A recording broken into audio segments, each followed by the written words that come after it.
Tonight in Fulton County, where prosecutors have some decisions to make after the wide-ranging election racketeering case against Donald Trump and his allies got a little smaller.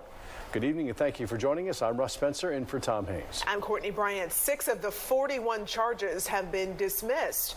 Judge Scott McAfee ruling the indictment was not specific enough for defendants to know what they're accused of doing wrong.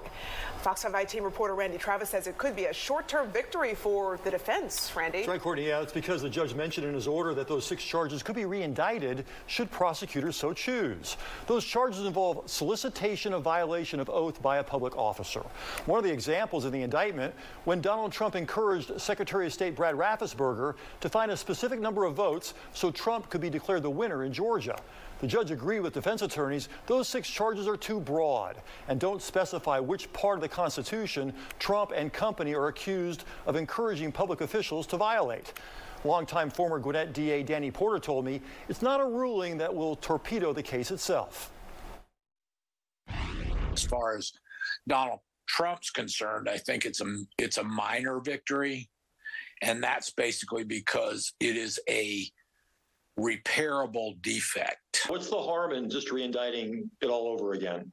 It starts all over again. The rulings that have been made are not necessarily binding on the new case. Porter says the smarter move might be to prosecute the remaining counts and forget about the 6 charges that were dismissed. Trump still faces 10 counts. His former chief of staff, Mark Meadows, now only faces 1 count, the overall racketeering charge. The DA's office has not commented so far. Trump attorney Steve Sadow praised the ruling, saying in part, the entire prosecution of President Trump is political, constitutes election interference, and should be dismissed.